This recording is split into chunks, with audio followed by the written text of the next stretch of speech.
بسم الله الرحمن الرحيم الحمد لله والصلاة والسلام على رسول الله وعلى آله وصحبه ومن والاه. Salam alaikum wa rahmatullah. Dieu dit dans le Saint-Coran فَاتَّبِعُوهُ لَعَلَّكُمْ تَهْتَدُونَ. Suivez le prophète sallallahu alayhi wa sallam si vous voulez être bien guidé. Dans un autre verset, dans la sourate Al-Imran, Dieu dit قُلْ إِن كُنْتُمْ تُحِبُّونَ اللَّهَ فَاتَّبِعُونِي يُحْبِبْكُمُ اللَّهُ. Si vous voulez que Dieu vous aime, alors suivez le prophète sallallahu alayhi wa sallam. La preuve que vous aimez Dieu, c'est que vous prenez le prophète, le messager, comme modèle et exemple. Vous croyez en lui et ensuite vous essayez de calquer le comportement du prophète sallallahu alayhi wa sallam. D'ailleurs, c'est ce que Dieu nous dit dans une autre sourate. لَقَدْ كَانَ لَكُمْ فِي رَسُولِ اللَّهِ أُسْوَةٌ حَسَنَةٌ. Vous avez dans le messager de Dieu un bon modèle, un exemple à suivre. Pourquoi? Parce qu'il était d'une éthique, d'une morale exemplaire. وَإِنَّكَ لَعَلَى خُلُقٍ عَظِيمٍ. Ainsi, il est clair et net que notre prophète Muhammad sallallahu alayhi wa sallam est un guide qui mène à la réussite sur terre et au paradis dans l'au-delà. وَإِنَّكَ لَتَهْدِي إِلَى صِرَاطٍ مُسْتَقِيمٍ. Ô toi messager, tu guides les gens sur le chemin droit, en les invitant à l'islam, en les éduquant, mais aussi en leur donnant le modèle. Pourquoi? Pour qu'ils s'identifient à ta personne. Et d'ailleurs, point de piété scrupuleuse, de religiosité, s'il n'y a pas d'amour. Il faut aimer Dieu et son prophète. Et l'amour du prophète, sallallahu alayhi wa sallam, s'explique de différentes façons. Croire en lui, croire que quand il parle au nom de Dieu, c'est la révélation. Quand il s'exprime au nom de Dieu, c'est une vérité indiscutable pour nous, croyants, musulmans. C'est aussi adorer Dieu à travers ses enseignements, car la tradition prophétique est venue expliciter le Coran, apporter des détails qui ne sont pas dans le Coran. Et l'aimer aussi, c'est quoi? C'est le copier, le prendre comme modèle et exemple dans son noble caractère, al-khuluq. Cependant, il est nécessaire de faire la distinction entre le messager de Dieu inspiré qui transmet la religion et l'être humain qui vit dans un milieu, qui a eu des responsabilités dans différents domaines, qui a fait un effort intellectuel pour essayer d'atteindre les objectifs nobles de la religion. Oui. Dieu dit dans la sourate Al-Kahf قُلْ إِنَّمَا أَنَا بَشَرٌ مِثْلُكُمْ. Je suis un homme comme vous, un être humain. La différence entre vous et moi, c'est que moi je reçois la révélation. قُلْ إِنَّمَا أَنَا بَشَرٌ مِثْلُكُمْ يُوحَى إِلَيَّ. Donc, le prophète est à la fois un être humain et il est le messager de Dieu qui reçoit la révélation. Il dit, dans le hadith rapporté par Bukhari et Muslim, je suis un homme comme vous, j'oublie. Oui, ansa. Il lui est arrivé d'accomplir la prière en tant qu'imam et il s'est arrêté après 2 génuflexions, 2 rak'at, alors que la prière était de 4 temps. Et on lui fera la remarque. Et il dira, j'ai oublié. Il lui est arrivé de guider la prière et de se tromper dans la récitation, car il a oublié un verset. Et il dira, rappelez-moi quand j'oublie. Il oublie, il se met en colère. Ardab, oui, il lui est arrivé d'être poussé à bout. Et bien entendu, il se met en colère, non pas quand on l'agresse personnellement, mais surtout quand on transgresse les lois, les limites de la religion, quand il y a une injustice, et le prophète sallallahu alayhi wa sallam dit, quand je me mets en colère, ne prenez pas au mot ce que je dis et ce que je fais. D'accord? Et d'ailleurs, lui est arrivé de se mettre en colère et de prier contre la personne. Et le prophète sallallahu alayhi wa sallam dira au Seigneur, toute personne contre qui j'aurais fait des invocations sous la pression, fasse que mon invocation soit pour lui miséricorde et pardon. Donc, il est un être humain tout en étant un prophète. Et Dieu nous demande de le prendre comme modèle et exemple dans le domaine de la religion. Ainsi, quand il parle au nom de Dieu, comme Dieu dit dans le Coran, « In huwa illa wahyun yuha, wa ma yantiqu anil hawa » Ce qu'il dit ne vient pas de lui, c'est-à-dire le Coran ne vient pas de lui, il vient de Dieu. La récitation du Coran n'est pas le fruit d'un effort personnel. Par contre, il lui est arrivé, comme tout être humain, de s'exprimer, non pas en tant que messager, mais en tant qu'homme qui a des pensées, qui a des idées. Et là, le prophète sallallahu alayhi wa sallam dit, quand je vous parle du monde invisible, de religion, vous m'écoutez, vous me suivez. Et quand je vous parle d'autre chose, donc tout ce qui n'est pas religion, alors il y a à boire et à manger. C'est-à-dire, vous devez faire le tri. Si vous estimez, vous pensez que ce que j'ai dit et ce que j'ai fait n'est pas approprié, ne vous convient pas, n'est pas vrai, ne colle pas avec la réalité, vous devez me critiquer et ne pas prendre pour argent comptant ce que j'aurais dit, ce que j'aurais fait, parce que ce n'est plus le prophète qui parle et qui agit, mais c'est l'homme, l'être humain. Le prophète sallallahu alayhi wa sallam, lui, nous enseigne ça. Il nous dit, faites attention. Je ne suis pas 24 heures sur 24 un messager qui parle et qui agit au nom de Dieu. Quand c'est divin, je le dis. Quand ce n'est pas divin, normalement, avec votre esprit critique, vous devez savoir faire la distinction entre mes paroles et mes actes inspirés, donc à dimension religieuse, et le reste. D'ailleurs, il les a éduqués comme ça. Pourquoi est-ce qu'on est obligé d'aborder le personnage du prophète sallallahu alayhi wa sallam de cette manière? Parce que c'est Dieu qui le dit dans le Coran. Dieu nous dit de comprendre le prophète de cette manière. D'ailleurs, Dieu nous dit dans le Coran que le prophète se trompe. Puisque Dieu dit « Afallahu anka lima azinta lahum » Dieu t'a pardonné après que tu leur aies donné l'autorisation de ne pas participer à la défense du pays. Les hypocrites sont venus demander une dérogation en disant au messager de Dieu, on ne peut pas t'accompagner pour aller combattre l'ennemi. Et le prophète leur a dit, ok, vous pouvez rester. Dieu reprend son prophète et lui dit, tu n'aurais pas dû les excuser.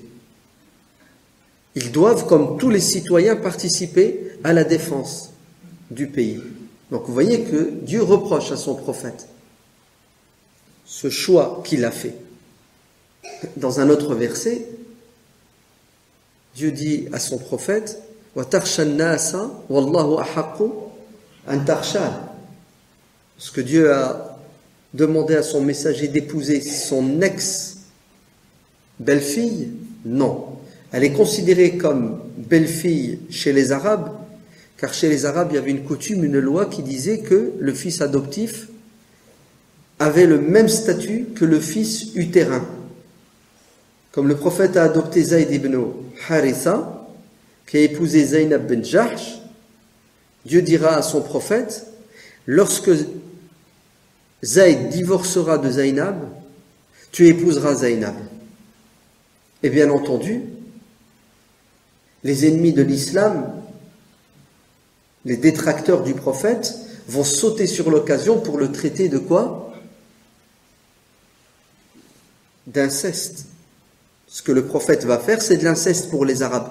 Il épouse sa belle-fille, son ex-belle-fille. Et Dieu dit au prophète, tu as peur de la réaction des gens. Tu hésites à épouser Zaynab, alors qu'elle n'est pas ton ex-belle-fille. Elle n'a jamais été ta belle-fille, car Zayd n'est pas ton fils. Ainsi, pour abroger cette loi, tu vas épouser Zaynab, n'en déplaise au monde entier, et ça sera la preuve que tu es sincère et que tu es le dernier des messagers. Car si le Coran était l'œuvre du prophète, jamais le prophète se serait engagé dans cette aventure qui va lui coûter très cher au niveau de sa réputation, au niveau de l'image. Et Aïcha dit, si le prophète devait cacher des versets du Coran, il aurait caché ce verset, car ce verset le remet en question. Puisque Dieu lui dit, tu as peur de ce que les gens vont dire, de la réaction des gens, alors que tu dois te soumettre à la volonté de Dieu, n'en déplaise au monde entier. Donc vous voyez bien que le prophète sallallahu alayhi wa sallam faisait des choix, prenait des décisions qui n'allaient pas toujours dans le sens de la volonté divine. C'est pour ça que Dieu le reprend à plusieurs reprises dans le Coran. Lima tuharrimu ma ahalallahu lak. Ô messager de Dieu, pourquoi tu t'interdis de consommer le miel alors que Dieu l'a autorisé pour faire plaisir à qui? À certaines de tes épouses. Pourquoi tu interdis ce que Dieu a autorisé? Donc vous voyez bien que le prophète sallallahu alayhi wa sallam, à travers ces versets et beaucoup d'autres, reste un être humain qui n'est pas inspiré 24 heures sur 24, mais il est accompagné par Dieu 24 heures sur 24, soit directement par la révélation, et là il parle au nom de Dieu et nous devons prendre pour argent comptant ce qu'il dit, et il est accompagné par Dieu, car Dieu ne le laisse pas dans l'erreur et la faute, parce qu'il est un modèle et exemple. C'est pour cela qu'il le corrige sur place, pour éviter que les gens se trompent et s'égarent. D'ailleurs, s'il était inspiré 24 heures sur 24, et tout ce qu'il a fait et ce qu'il a dit est source de loi, pourquoi Dieu lui demande-t-il dans le Coran de consulter ses compagnons? Puisque Dieu dit dans le Coran, wa shawirhum fil amr. Les compagnons sont des êtres humains qui ne sont pas infaillibles. Si le prophète était infaillible, c'est-à-dire inspiré par Dieu, il ne peut pas se tromper. Pourquoi est-ce que Dieu demande au prophète de demander à des gens qui peuvent lui dire des choses véridiques et des choses fausses? C'est parce que le prophète sallallahu alayhi wa sallam, comme ses compagnons, pensait, réfléchissait, analysait, faisait des déductions, et Dieu lui dit, ne sois pas un pharaon. Assieds-toi avec tes compagnons, tes élèves, tes conseillers, et discute avec eux pour trouver la meilleure des solutions. Et le prophète va les consulter, et il va les écouter dans certains cas, et ça va donner quoi? Ça va donner, par exemple, la défaite de Uhud. Et malgré cela, Dieu dit à son prophète, tu continues à les consulter, car la démocratie, la consultation est meilleure que la dictature et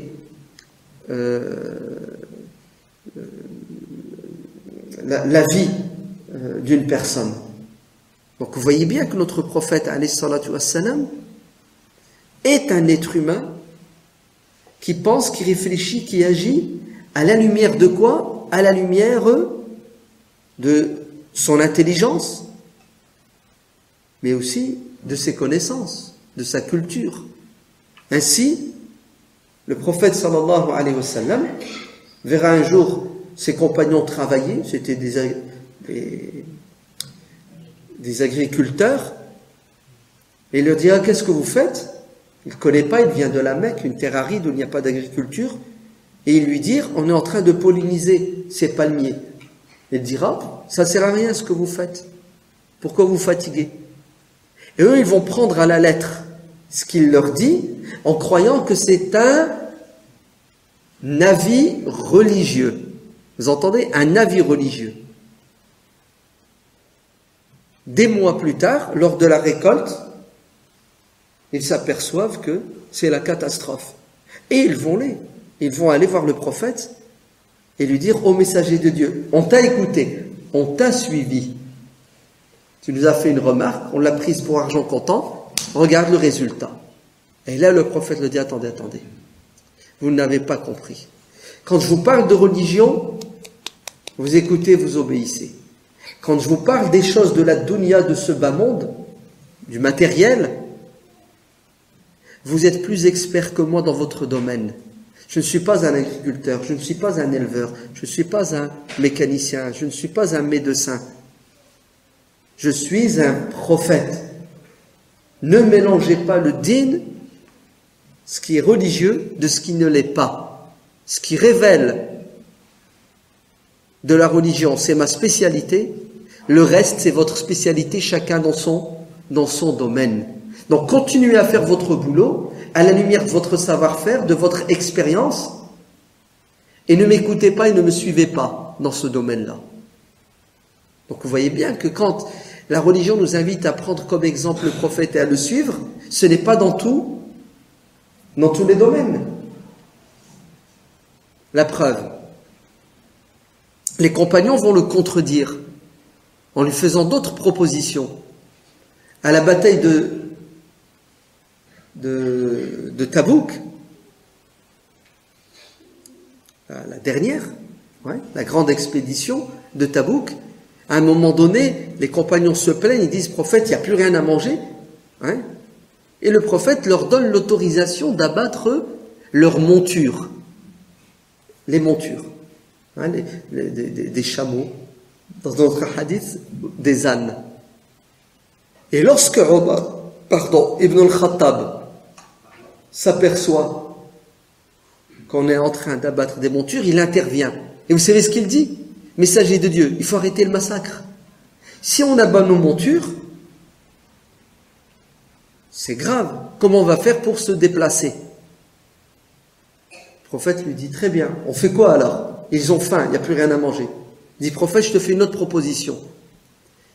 Chacun ramène ce qui lui reste comme provision, quelques dattes, quelques morceaux de pain, de gâteau.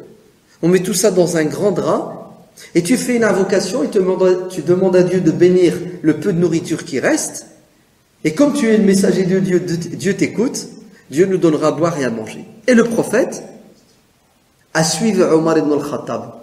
Vous avez vu? Tout à l'heure, quand ils lui ont demandé conseil, il a donné un conseil, et Omar a quoi? A estimé que le conseil du prophète n'était pas le bon conseil. Et le prophète n'a pas de souci, n'a pas de problème à changer d'opinion, d'avis et de suivre Omar ibn al-Khattab. Et d'ailleurs, c'est même ce qui va se passer avec les ânes. Le prophète va autoriser et après il va l'interdire.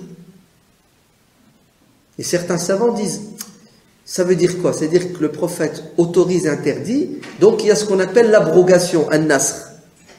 En fait, il n'y a pas d'abrogation. C'est le prophète autorise pour des raisons fondées et il change d'opinion et d'avis quand c'est nécessaire. La preuve, il va interdire à ses compagnons de garder la viande des bêtes sacrifiées pendant l'Eid, plus de 3 jours. Parce que il y avait une forte demande de la part des pauvres. L'année suivante, le prophète autorise. C'est pas contradictoire. C'est qu'il a autorisé à la lumière des conditions économiques de l'époque. L'année suivante, ça a changé, il change d'opinion et d'avis. Donc vous êtes bien d'accord qu'ici, le prophète, alayhi salatu wassalam, il agit en tant que quoi? En tant que personne qui reçoit la révélation ou en tant que responsable d'une communauté qui doit essayer d'atteindre des objectifs. C'est quoi les objectifs? Ben, c'est le bien-être, c'est la justice, c'est le partage, c'est la solidarité. Le prophète sallallahu alayhi wa sallam dira à la bataille de Hunayn à ses soldats, celui qui parmi vous aura le dessus sur un ennemi deviendra propriétaire de ses armes, de sa monture et de ses biens. Ça s'appelle le butin. Est-ce que vous savez que les savants musulmans diront par la suite, niet, ça ne marche pas. Le butin doit être récolté et ensuite redistribué comme le Coran l'indique, c'est ça, 1/5 revient à l'État et 4/5 entre les soldats, c'est leur salaire. Et que ce hadith du prophète alayhi salatu wassalam, ce n'est pas une loi religieuse, ce n'est pas une autorisation religieuse, mais c'est juste une opinion, un avis qui a été émis par le prophète sallallahu alayhi wa sallam pour des raisons bien particulières. Car on est à Hunayn, il y a une défaite dans un premier temps, et le prophète, pour encourager ces gens qui ont fui, il veut quoi? Il veut les motiver en leur disant, allez-y, combattez l'ennemi, ne fuyez pas, et vous pourrez récupérer en fonction de quoi? En fonction des dégâts que vous ferez dans le camp ennemi. Ainsi, on voit très bien que le prophète sallallahu alayhi wa sallam pense, réfléchit et émet des opinions et des avis en fonction d'objectifs clairs et définis. Et ces opinions et ces avis n'ont pas une dimension religieuse sacrée. Ces opinions et ces avis sont soumis à la critique. Ainsi, on verra que les compagnons du prophète, sallallahu alayhi wa sallam, par la suite, n'auront aucune gêne à faire le contraire de ce que le prophète, alayhi salatu wa sallam, a enseigné. Et en vérité, ils ne font pas le contraire. Vous savez qu'est-ce qu'ils font? Ils sont de bons étudiants, de bons élèves. Ils ont été de bons étudiants et de bons élèves.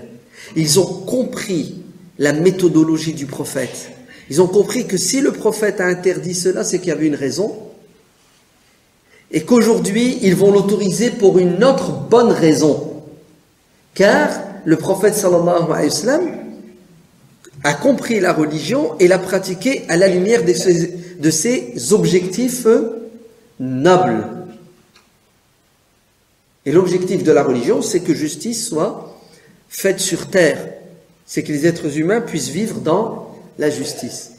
Le prophète, sallallahu alayhi wa sallam, écoutez bien,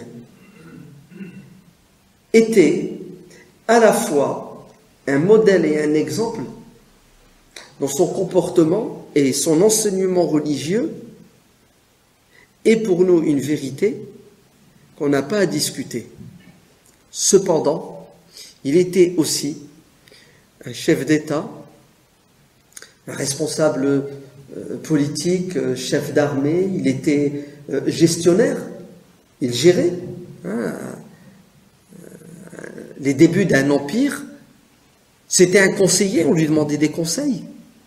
C'était un juge, il écoutait les problèmes des gens et il devait trancher. Et dans ces domaines, les savants musulmans font la distinction entre ce qui est du domaine du religieux de ce qui ne l'est pas. Ce qui est du domaine d'une vérité inspirée que l'on doit prendre pour argent comptant de ce qui ne l'est pas. Penser et croire que nous devons suivre le prophète sallallahu alayhi wa sallam dans tout ce qu'il a dit, tout ce qu'il a fait, sans avoir cette approche critique, c'est entrer en contradiction avec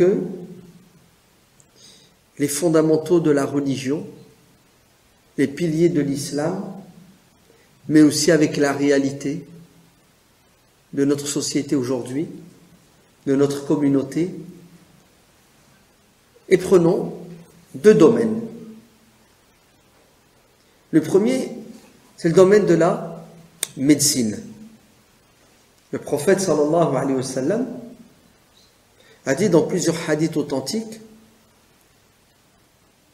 soignez-vous, car Dieu n'a créé de maladie si ce n'est qu'il ait créé son antidote. Cherchez le médicament, vous le trouverez, vous guérirez par la volonté de Dieu.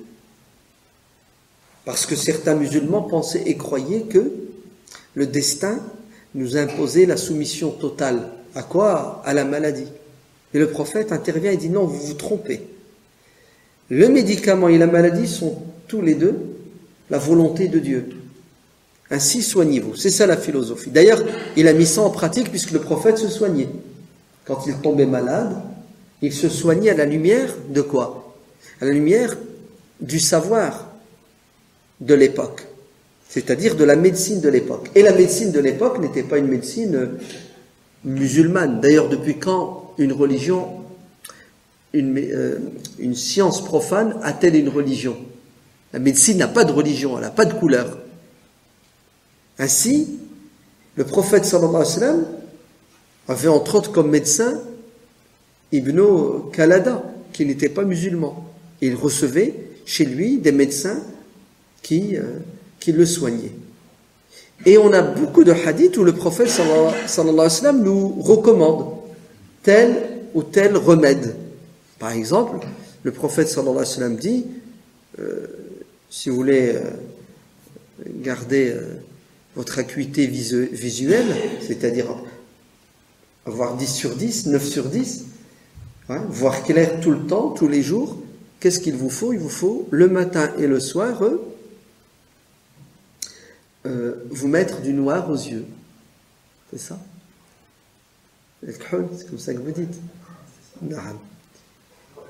Voilà. Et le prophète sallallahu alayhi wa sallam dit, celui qui se l'appliquera 3 fois, tel, il cite le remède, mais il n'aura jamais de maladie, ni de conjonctivite, ni de baisse de la vue.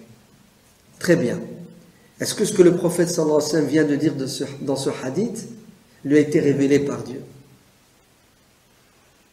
Est-ce que ce hadith a une dimension religieuse? Non. Le prophète a dit ça parce que à l'époque, c'est comme ça qu'on se soignait, c'est ce que disaient les gens. Dans un autre hadith, le prophète sallallahu alayhi wa sallam dit: si vous êtes atteint de la sciatique, il y a un remède qui est radical. C'est quoi? C'est le gras de la queue des moutons, mais pas n'importe quel mouton, le mouton arabe, ceux qui ont des grosses queues. Voilà, c'est plein de gras. C'est ça que vous devez consommer et vous n'aurez plus de sciatique. Alors, ceux qui ont la sciatique, vous avez fait une cure de gras de queue de mouton du Moyen-Orient et votre sciatique a disparu? Non, mais à l'époque, c'était ça.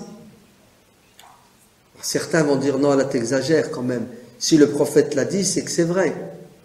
Non, je t'ai pas dit que c'était faux. D'ailleurs, il faut demander aux médecins. Ce sont les médecins qui vont dire si c'est bon ou si c'est pas bon, jusqu'à quelle mesure c'est bon ou c'est pas bon. Et d'ailleurs, ces enseignements du prophète sallallahu alayhi wa sallam ne viennent pas de lui. Le prophète n'est pas allé à la fac de médecine de la Mecque, de Médine, de Taïf. Il n'y en avait pas d'ailleurs. Il n'est pas allé en Chine apprendre la médecine chinoise, ni chez les Perses. Il ne savait ni lire ni écrire. Vous allez me dire: ouais, mais c'est Dieu qui lui a enseigné. Oh là là, stop. Dieu a choisi son prophète pour lui enseigner la médecine et la transmettre aux gens. Dieu a choisi son prophète pour lui enseigner l'agriculture et la transmettre, cette science, aux gens. Non.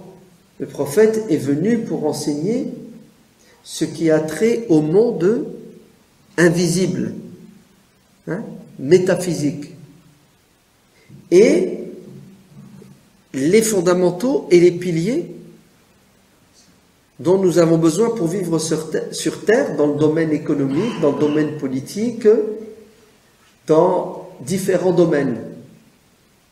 Mais dans la dunya, il nous est demandé à nous, à la lumière, cette faculté extraordinaire que nous avons, de penser, de réfléchir et d'évoluer, de grandir et d'aller vers ce qu'il y a de meilleur. C'est pour ça que l'être humain ne cesse d'évoluer. Sinon, on serait figé. Vous imaginez si ce que certains appellent la médecine prophétique, c'était une vérité indiscutable. On serait resté dedans et puis les médecins musulmans n'auraient jamais développé la médecine. D'ailleurs, certains aujourd'hui disent, ben non, tu dis n'importe quoi. Regarde la hijama. La hijama, c'est quoi? La saignée. La saignée. La hijama. Si tu fais une hijama, tu es tranquille. Tu as la migraine, tu fais la hijama, tu n'auras plus de migraine. Tu as la sciatique, tu fais la hijama, tu n'auras plus de... La hijama, c'est devenu la solution miracle à tous les problèmes. C'est aussi un bon gagne-pain. D'accord? Et c'est vrai, on a un hadith du prophète, alayhi salatu wassalam, dit, il y a 3 choses, ce sont des remèdes extraordinaires. La hijama, le miel, c'est ça? Donc, le sang, les saignées et le miel. Et la 3e? Non. Hadith parle de 3 choses. Alors la 3e, ce qui est bizarre, c'est que personne qui le connaît, 3e remède. Et, non. Et on n'en veut même pas. Il vaut mieux pas. Il faut l'oublier, le 3e. 3e, il faut... Comment? Le feu. Le fer rouge. Ouais. Tu mets un morceau de fer dans le feu, puis une fois qu'il est bien rouge, allez, bam, vas-y. Le kay, c'est ça.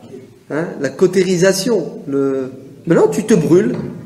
Alors, pourquoi ils n'ont pas ouvert des cliniques pour brûler, cautériser? Vous avez vu? Pour la hijama, on a ouvert. Et le kay, on l'a quoi? On l'a mis de côté, on l'a abrogé. Et pourtant, c'est le même hadith. C'est impressionnant, non? En fait, il faut être cohérent. Et il faut comprendre une vérité qui est indiscutable. C'est la suivante. C'est que le prophète, alayhi salatu wassalam, n'est pas un médecin. Et il n'est pas venu enseigner la médecine. Le prophète est venu s'occuper des cœurs, il est venu s'occuper des cerveaux, de l'intelligence et des comportements des êtres humains. Le reste, c'est notre affaire. Pourquoi? Pour laisser ne pas mélanger les deux. Parce que c'est grave lorsque vous mélangez les deux. La preuve, regardez. Vous imaginez, le prophète sallallahu alayhi wa sallam, on a des hadiths où il recommande certains aliments. Par exemple, il est dit dans le hadith que le prophète aimait bien ce qui était sucré. Boissons sucrées, on lui faisait des boissons sucrées, de l'eau avec du miel et d'autres. Oui, le prophète, il aimait bien les dattes. Ouais. Il aimait bien le lait. C'est ça? Non. Ça, c'est ce qu'il aimait. Et ce qu'il n'aimait pas alors? Il n'aimait pas certains aliments. Du style, hadith sahih, l'Albani l'authentifié. Non, écoute bien le hadith. Il ne va pas te plaire, Ammé. Ouais. Il ne va pas te plaire. Rigole pas. À partir de ce soir, t'es cuit. Ouais. Le hadith, c'est quoi? C'est il ne faut pas manger la viande des vaches. Eh oui, les bovins. T'as jamais entendu. Mais c'est normal que tu l'entendes pas.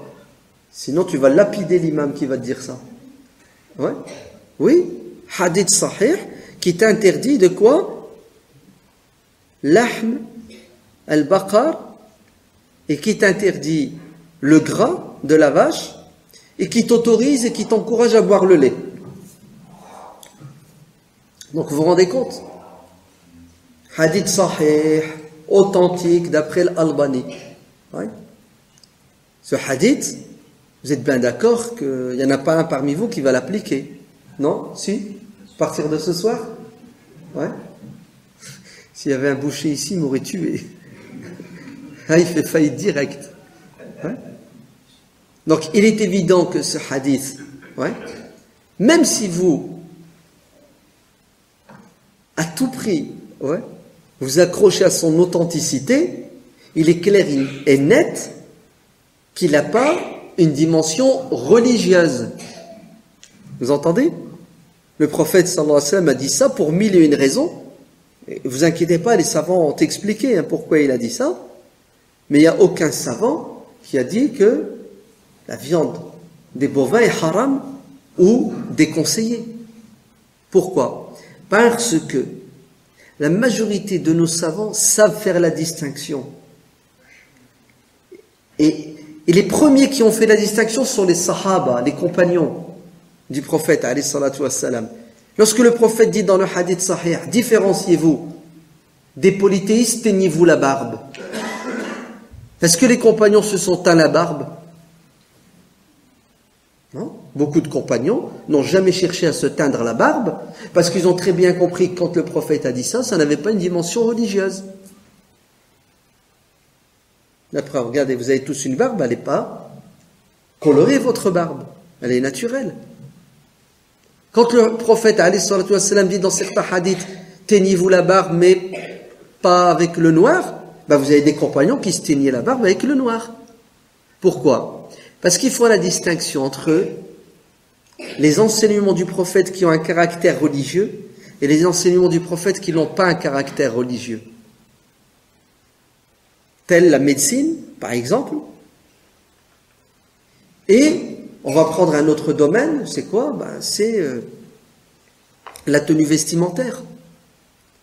Depuis quand la tenue vestimentaire a une dimension religieuse? Puisque le prophète sallallahu alayhi wa sallam s'habillait, et il s'est toujours habillé comme s'habillent les Arabes de son époque.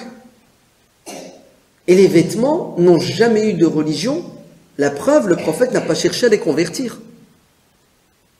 Ainsi, le prophète sallallahu alayhi wa sallam avait des goûts et des couleurs comme nous avons des goûts et des couleurs. Mais il avait surtout une culture, la culture de son peuple et de son milieu. Et nous, aujourd'hui, nous avons aussi notre culture, celle de notre peuple et de notre milieu.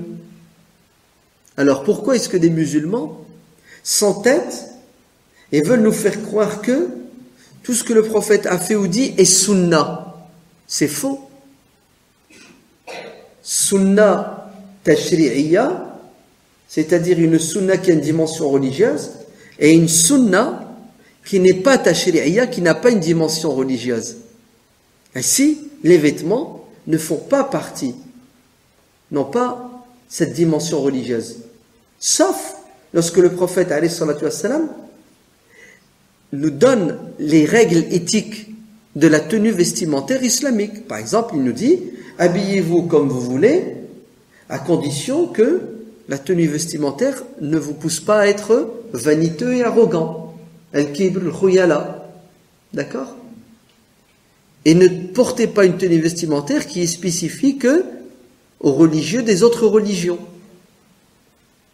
Et quelques autres limites, mais la tenue en elle-même, c'est une question de culture, une question de goût, de couleur et aussi de moyens.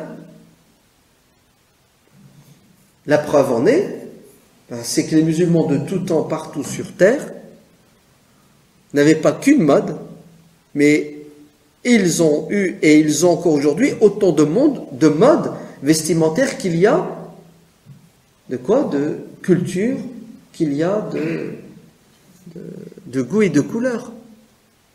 Ainsi, quand vous dites la sunna du prophète, alayhi salatu wassalam, c'est le qamis, c'est pas vrai, puisque le prophète portait d'autres vêtements que le qamis. Et alors, pourquoi vous dites pas la sunna du prophète, c'est l'izar ou le rida? Pourquoi vous dites pas que la sunna du prophète, alayhi salatu wassalam, c'est aussi le turban porté de telle manière? Vous voulez qu'on vous fasse la liste de tous les vêtements que le prophète a portés? Des différentes chaussures et sandales qu'il a portées? Mais pourquoi est-ce qu'on s'est focalisé sur le qamis? Pourquoi? Il vient de dire, parce que le prophète l'aimait. Et alors? Le prophète, il aimait bien aussi l'épaule du mouton. Moi, j'aime pas manger l'épaule. Je n'aime pas manger le mouton. Aslan, j'aime pas manger le mouton. Et j'aime pas les dattes. Vous allez me dire que c'est religieux de porter le qamis? Non. Porter la longue robe, ce n'est pas religieux. Par contre, s'habiller comme s'habille le commun des mortels, c'est ce qui est demandé par la religion, puisque le prophète sallallahu alayhi wa sallam condamne celui qui s'habille différemment pour se montrer. Libas al-shuhra. Vous savez, celui qui s'habille différemment des siens et qui existe et qui se montre et qui devient une tâche, celui-là est condamné. Pour ça, les savants ont toujours dit que on doit rester dans la norme. Vous entendez?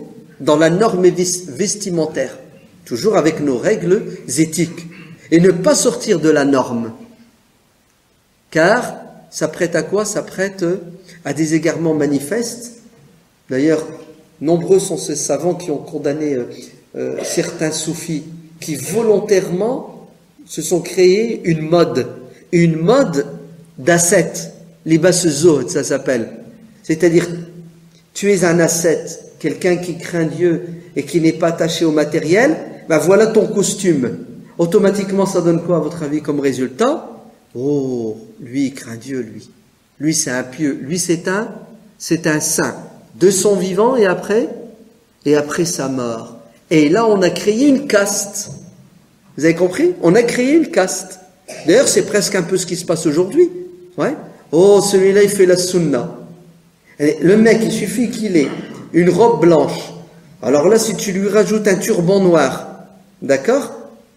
Et un siwak et une barbe, tu dis, ah, celui-là, il est dans la sunna. Ça veut dire que l'autre n'est pas dans la sunna.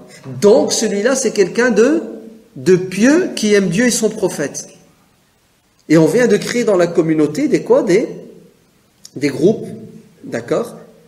Et ça développe al-ujb, ça développe l'autosuffisance, l'ostentation chez la personne. Ça va même plus loin, puisque... Comment? صحيح. Oui, فلا تزكوا أنفسكم هو أعلم بمن اتقى. Ouais. Ne vous mettez pas dans la posture de celui qui en apparence craint Dieu. Dieu est au courant, lui seul, de celui qui est sincère. L'être humain, il doit être dans l'effacement en permanence. Il ne doit pas être dans l'ostentation. D'ailleurs, et c'est ça qui est étonnant, hein, c'est bizarre. Ceux qui devaient nous donner l'exemple, ils ne nous l'ont pas donné. Hein. Pourquoi? Vous croyez qu'Abu Bakr Siddiq, il avait une tenue différente des autres? Vous croyez que Omar, il s'habillait différemment des autres? Ou Uthman ou Ali, les Sahaba, ils s'habillaient comme tout le monde. D'ailleurs, le prophète lui-même s'habillait comme tout le monde. Au fait, tu entres dans la mosquée, tu es incapable de le distinguer, hein, de par sa tenue vestimentaire. Et aujourd'hui, regardez, nous avons des religieux, hein, qui ont un costume, qui ont une tenue vestimentaire.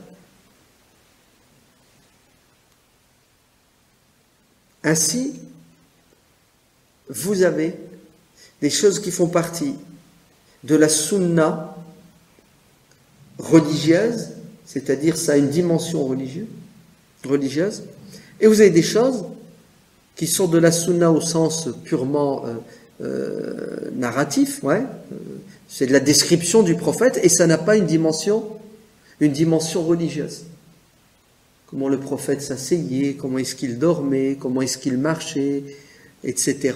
Sa maison, le décor de sa maison, si décor il y avait pas, tout ça, ça fait partie de quoi? Ça fait partie de ses choix, de ses goûts, de ses couleurs, de sa culture, de son niveau économique et social.